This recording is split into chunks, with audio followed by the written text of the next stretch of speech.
Masyarakat sering mengaitkan kaum Rohingya dengan aktiviti menjual sirih dan mengangkut besi buruk. Ini kerana sirih merupakan makanan tradisi orang Rohingya, manakala mengambil dan menjual besi buruk pula merupakan kerjaya kebanyakan lelaki Rohingya di Malaysia. Tapi, kini ada segelintir lelaki Rohingya telah menceburi bidang baru, iaitu berniaga pel kuda. Untuk mengetahui lebih lanjut, sila terus menonton.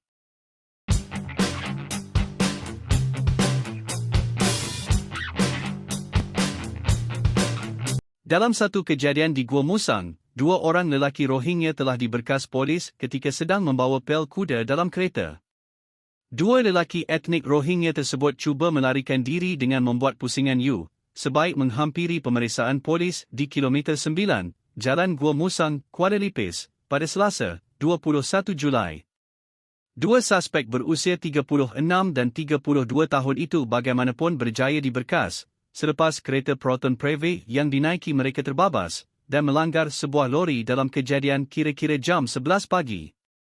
Ketua Polis Daerah Gua Musang, Superintenden Sik Chon Fu berkata, kejadian berlaku ketika anggota polis menjalankan pemeriksaan rawa, menerusi Ops Tapis bersepadu.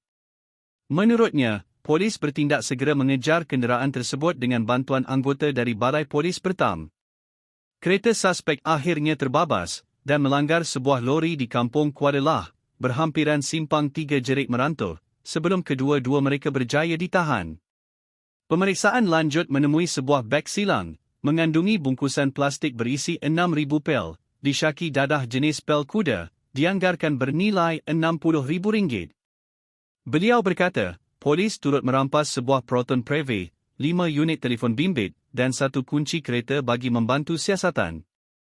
Turut dirampas 1 kad Suruhanjaya Tinggi Pertubuhan Bangsa-Bangsa Bersatu bagi Pelarian, UNHCR. Hanya 1 kad UNHCR dijumpai dan siasatan awal mendapati kedua-dua suspek mengaku memiliki dadah tersebut. Mereka juga didapati positif methamfetamin, menerusi ujian saringan awal air kencing, katanya. Menurut beliau, seorang daripada mereka mempunyai rekod kesalahan lampau di bawah Seksyen 15-1, A, Akta Dadah Berbahaya 1952. Kes disiasat mengikut Seksyen 39B Akta Dadah Berbahaya 1952 yang memperuntukkan hukuman berat jika disabitkan kesalahan, selain Seksyen 6-1, C, Akta Imigresen 1959, 1963. Sik Chon Fu berkata, siasatan lanjut sedang dijalankan bagi mengenal pasti rangkaian pengedaran dadah serta individu lain yang terlibat. Beliau turut menggesa orang ramai menyalurkan maklumat berkaitan kegiatan jenayah dan penyalahgunaan dadah bagi membantu usaha membanteras aktiviti berkenaan. Cubaan 2 lelaki etnik Rohingya melarikan diri dari sekatan polis dengan membuat pusingan U gagal selepas kereta yang dinaiki mereka terbabas selepas melanggar sebuah lori di Simpang 3, Jerik Merantur berhampiran Kampung Kuala Lah, Gua Musang, Kelantan semalam. Penahanan kedua suspek masing-masing berusia 36 dan 32 tahun itu membawa kepada rampasan 6,000 biji pil yaba. Ketua Polis Daerah Gua Musang, Superintenden Sik Chun Fu berkata, semasa pihaknya melakukan pemeriksaan mengejut di kilometer 9 Jalan Gua Musang, Kuala Lipis, sebuah kereta jenis Proton Preve dipandu dalam keadaan mencurigakan. Katanya kereta tersebut kemudian membuat pusingan U sebaik menghampiri lokasi pemeriksaan. Saringan awal air kencing kemudian mendapati kedua suspek positif methamfetamin. Tapi, yang merisaukan kes seperti ini bukanlah kes terpencil lagi. Kini, ia telah menjadi satu trend baru, yang mana semakin ramai belia Rohingya yang terlibat dengan jenayah terancang, seperti pengedaran dadah, kes samun berkumpulan, dan pecah rumah. Mari kita lihat pelbagai jenayah yang dilakukan oleh kumpulan jenayah Rohingya. Pendakwaan ke atas 6 lelaki etnik Rohingya berkait kes samun kargo di Mahkamah Stesen Air Krom Melaka siang tadi, 9 Julai ditangguhkan susulan masalah bahasa. Ini berikutan Nur Kamal Namin, 38, Ziaur Rahman, 21, Muhammad Hussein Muhammad Rafiq, 24, Muhammad Sharif Muhammad Arif, 23, Muhammad Anis Syafuddin, 18 dan Muhammad Isa Aman Ullah, 29 masing-masing tidak memahami bahasa Melayu maupun Inggeris. Terdahulu dalam prosiding bermula, mereka, kira-kira jam 10 pagi hanya Nur Kamal mendakwa dia boleh memahami serba sedikit bahasa Melayu manakala 5 yang lain tidak faham. Bagaimanapun apabila pertuduhan dibacakan dan diterangkan kepadanya, lelaki itu menyatakan dia tidak faham dan tiada pengakuan direkodkan mahkamah.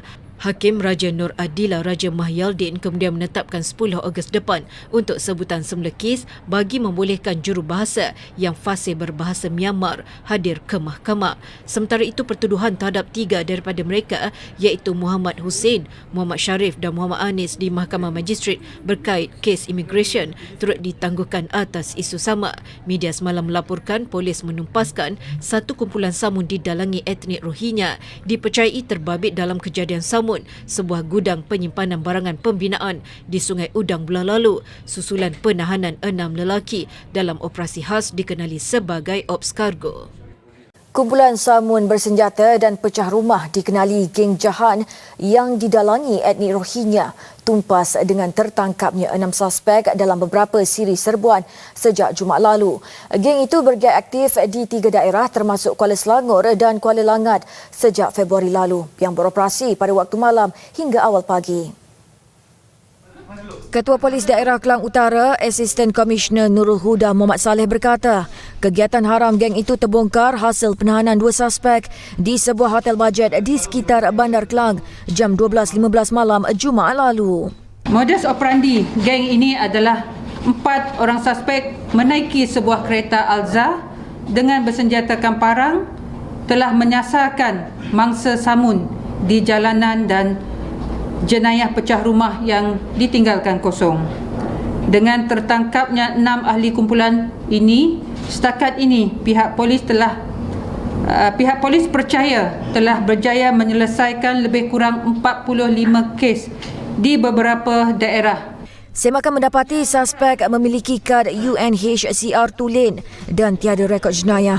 Suspek direman selama 14 hari dan kes disiasat mengikut Seksyen 395 Palang 397 Kanun Keseksaan. Dalam pada itu, polis masih memburu 4 lagi suspek etnik Rohingya termasuk dalang utama geng terbabit.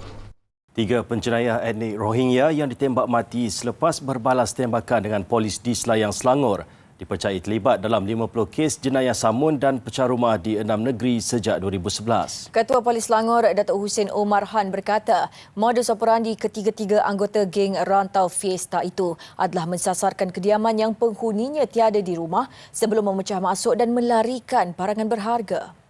Tambah beliau, dalam kejadian kira-kira jam 12.30 tengah malam itu, suspek bertindak agresif ketika ditahan anggota polis yang sedang membuat rondaan di Taman Selayang Jaya. Mereka yang berada dalam kereta tersebut telah bertindak agresif dan melepaskan tembakan ke arah pihak polis. Dalam insiden tembak-menembak telah berlaku dan setelah selesai kejadian tembak-menembak, pihak polis telah melakukan pemeriksaan dan hasil pemeriksaan dapati dalam kereta Ford tersebut terdapat 3 lelaki yang berkerumunan darah dan telah meninggal dunia akibat daripada tembakan tersebut. Pemeriksaan menemui 2 kad Suruhanjaya Tinggi Pertubuhan Bangsa-Bangsa Bersatu bagi Pelarian UNHCR pada diri 2 daripada suspek, manakala seorang lagi suspek didapati tiada dokumen pengenalan diri. Polis turut menemui 9 parang panjang dan 2 pistol jenis revolver dalam kereta suspek.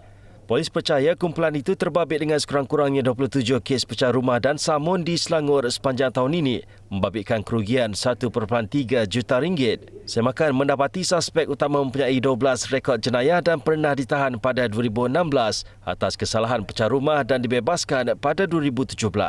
Tambah beliau, kes terbaru di Batang Kali Hulu Selangor pada 8 Disember lalu membabitkan kehilangan 5 utas jam berjenama bernilai RM445,000. Usaha menjejaki sakit-baki anggota kumpulan itu giat dijalankan. Daripada kes-kes ini, kita dapat lihat pertambahan kes jenayah terancang seperti pengedaran dadah, samun bersenjata dan pecah rumah yang dilakukan oleh pelarian Rohingya dari hari ke hari. Jadi, apakah pendapat anda? Adakah pelarian Rohingya ini banyak menyumbang kepada ekonomi negara? Ataupun lebih banyak menambah masalah kepada negara? Sekian, terima kasih, wassalam.